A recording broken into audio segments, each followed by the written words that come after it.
జూబ్లీహిల్స్ నియోజకవర్గం Rahmat Nagar division SPR hills Rajiv Gandhi Nagar లో గడప గడపకు వెళ్లి ప్రచారం నిర్వహించిన మంత్రి పొంగులేటి శ్రీనివాస్ కాంగ్రెస్ పార్టీ చేసిన అభివృద్ధి పనులు సంక్షేమ పథకాల గురించి వివరించారు. ప్లీజ్ కాంగ్రెస్ అభ్యర్థిగా పోటీ చేస్తున్న నవీన్ యాదవ్ ను భారీ మెజార్టీతో గెలిపించాలని కోరారు. మంత్రి రేవంత్ రెడ్డి గారి నాయకత్వంలో అనేక సంక్షేమ కార్యక్రమాలకు పేదవాడికి ప్రభుత్వం అందిస్తున్న సంగతి మీకు తెలియందే కాదు.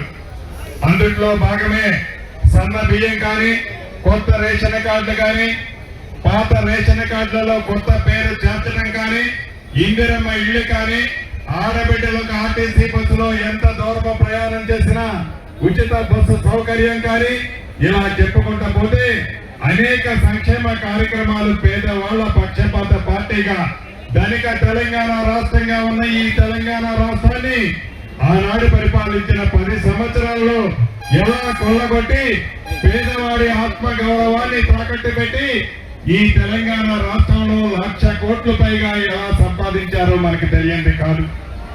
ఉదాహరణ ఒక్కటే, ఇందిరమ్మ ఇల్లు ఆనాడు డబుల్ బెడ్రూమ్ ఇల్లు ఇస్తామని చెప్పి డబుల్ బెడ్రూమ్ పేదోడికి ఇస్తే నాకేమి కమిషన్ వస్తుంది, కాళేశ్వరం కడితే నాకు 1,00,000 కోట్ల కమిషన్ వస్తుందని కాళేశ్వరం కట్టడానికి వారు శ్రద్ధ చూపించారు తప్ప ఇందిరమ్మ ఇల్లు కానీ డబుల్ బెడ్రూమ్ ఇల్లు కానీ వాళ్ళు కట్టడానికి ఆనాడు ప్రేమ చూపించల.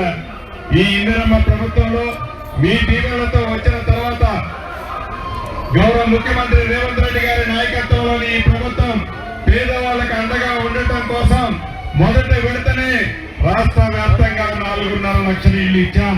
ఇంకా 2 విడతల్లో తప్పకుండా ప్రతి పేదవారికి ఇల్లు ఇస్తాం. ఇల్లు ఇవ్వటమే కాదు, వాళ్ళకి డబ్బులు కూడా ఇచ్చే కార్యక్రమాన్ని ఈ ప్రభుత్వంలో ప్రత్యేక శ్రద్ధ చేసి చూపిస్తున్నాం. మీకు తెలియదు కాదు, ఈనాడు ప్రతిపక్షంలో ఉన్న పార్టీ ఆనాడు 10 సంవత్సరాల్లో ఎలగబెట్టండి ఏదో మేము 2 సంవత్సరాల్లోనో సంవత్సరం 10 నెలలు ఉండాలి, మీకు సిగ్గుండాలి. ఈ పక్కనే ఉన్న అంబేద్కర్ స్టడీ సర్కిల్ ని ఆనాడు మొండిగోడలతో మీరు వదిలేసిపోతే ఈ ప్రభుత్వం వచ్చిన తర్వాత దాన్ని పూర్తి చేసి రాబోయే ఎన్నికలు అయిపోయిన తర్వాత తప్పకుండా అంబేద్కర్ సెంటర్ ని ఈ ప్రభుత్వంలో ఈ ప్రభుత్వ నిధులతో పూర్తి చేసిన ఆ సెంటర్ ని కూడా ఓపెన్ చేసుకోవడం జరుగుతుంది. ఇంకా నా ఒంటరి సోదరులు కానీ, మిగతా సామాజిక వర్గ సోదరులు కానీ, వారి కమ్యూనిటీకి సంబంధించిన అనేక అంశాలు కావాలని ఇక్కడ అడగటం జరిగింది. నేను ఇంటింటికి తిరిగి వచ్చేటప్పుడు నిరుపేదలు ఇందిరమ్మ ఇల్లు కావాలని అడగటం జరిగింది. కొంతమందికి ఇళ్ల స్థలాలు ఇక్కడ నివసిస్తున్నాము, మాకు పట్టాలు ఇవ్వలేదు, పట్టాలు కావాలని కొంతమంది నా ఆడబిడ్డలు అడగటం జరిగింది.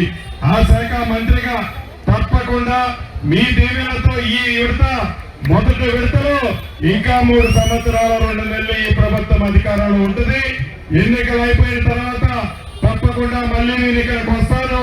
ఇళ్ల స్థలాలతో పాటు ఇల్లు ఇచ్చే కార్యక్రమాన్ని కూడా ఈ ప్రభుత్వం పేదోడు ప్రభుత్వంలో చేపట్టడం జరుగుతుంది. గౌరవ ముఖ్యమంత్రి రేవంత్ రెడ్డి గారి నాయకత్వంలో ఉందని మనస్ఫూర్తిగా తెలుపుతూ, ఇది మాయ మాటలు చెప్పే ప్రభుత్వం కాదు, ఇది మాటలు చెప్పి కాలయాపన చేసే ప్రభుత్వం కాదు, ఇది పేదవాడి పక్షపాత ప్రభుత్వం. మాట ఇస్తే తప్పని ప్రభుత్వం.